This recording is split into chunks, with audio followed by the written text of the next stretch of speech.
ঈদকে সামনে রেখে প্রিয়জনের জন্য কেনাকাটায় ব্যস্ত সময় কাটছে রাজধানীর বিভিন্ন মার্কেট ও বিপণী বিতানগুলোতে। আর ঈদের কেনাকাটা যদি সাধ্যের মধ্যেই হয় তাহলে আনন্দের 16 আনাই পূর্ণ। মধ্যবিত্তের একটি অংশের প্রথম পছন্দ নিউ মার্কেটের দেশীয় পোশাকে। এছাড়াও ফুটপাতের দোকানেও কেনাকাটা জমজমাট।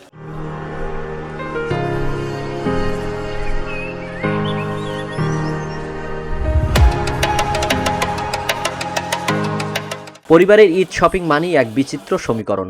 নান্দনিক নকশা ও সাশ্রয়ী মূল্যের পোশাকের জন্য নিউ মার্কেট অনেকেরই পছন্দ। হ্যাঁ, একটু বেশি মনে করেন যে আগের দামের যেগুলো মানে আগের স্টাইলের যেগুলো ওগুলো আরো বেশি দামে বিক্রি করতেছে। তো এই দিক দিয়ে একটু অন্যরকম বিষয় যে আগের ডিজাইনগুলো একটু কম দামে বিক্রি করলে ভালো হতো। সুন্দরতা শেষ নাই, সুন্দর তো 50 লাখ হলেও সুন্দর, এত কোনো শেষ নাই। আমার সাদা সাধ্যের ভিতরে 50,000। সব কিছুই পছন্দের তো কোনো তালিকা হয় না।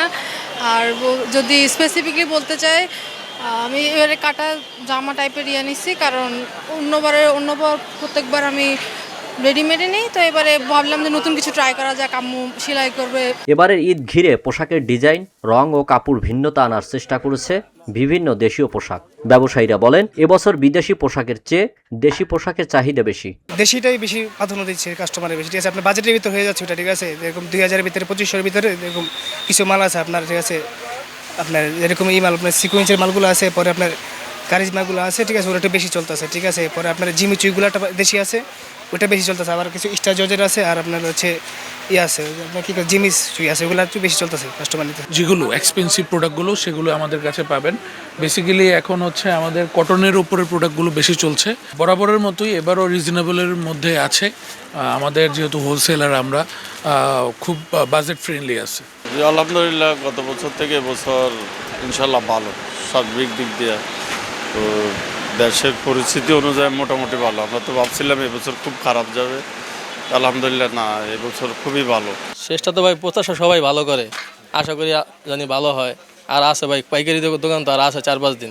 গতবারের চেয়ে এবার পোশাকের দাম চাহিদার মধ্যে রয়েছে বলে জানান ক্রেতারা। জিনিসপত্রের দাম আমার কাছে এখন পর্যন্ত রিজনেবল মনে হয়েছে, বাট ডিপেন্ড করতেছে হচ্ছে সব টু সব ভেরি করতেছে, এটা তো আপনি জানেন। ওভারঅল যে পরিস্থিতি, তাতে আমার মনে হয় মার্কেট এখনও কন্ট্রোলে আছে। জিনিসপত্রের দাম মোটামুটি ঠিক আছে, কিন্তু কিছু কিছু পণ্যের দাম অতিরিক্ত রাখছে। বিশেষ করে গাড়ি ভাড়াটা অনেক সময় বেশি রাখছে। বাজেট তো আগের মতোই, বেতন তার খুব বেশি বাড়েনি, যা আছে তাই। তারপরেও এদিক ওদিক থেকে ঈদের বাজার যেহেতু সবার জন্য কিছু বরাদ্দ রাখতে হয়, স্ত্রী সন্তান ভাই বোন সবার জন্যই মোটামুটি ভালোই করছি। 4টা জামা কিনছি, এবার 2টা জামা কিনছি। ঈদে প্যান্ট, শার্ট, পাঞ্জাবি, তারপরে আপনার জুতা, তারপরে আরও অনেক কিছু কিনছি, ব্যাগ, আর তারপরে জামা বোনের জন্য আরও কেনাকাটা করছি। এদিকে ফুটপাতে ক্রেতাদের ভিড় থাকলেও সেই তুলনায় বেচাকেনা নেই বলে জানান বিক্রেতারা। 10 মানুষ চলে, ঢাকা শহর ফাঁকা, বেচাকেনি নাই, ব্যবসার অনেক ক্ষতিগ্রস্ত। এই যে সরকার ক্ষমতা নিলে 20 দিন 21 দিন, কখনো কিন্তু হয় নাই। অনাবার লাগছে ইরানের লগে যুদ্ধ, ব্যবসার অবস্থা সবই খারাপ। ব্যবসা কি হাল কি বা আছে এরকম কিছু পাইতাছি না এবার। যেমন 18টা রোজা চলে, তখন তোর ব্যবসার কোনো ভাব বুঝতেছি না। ফুটপাত কয়েকদিন পর এই যে ঝামেলা উঠে যায়, এগুলো অনেক problem. Gulistan, Bangabazar, new market, Gausia, Chandni Chawk, Mouchak market সহ সামনের ফুটপাতের দোকানগুলোতে গিয়ে দেখা যায় মানুষের ভিড়।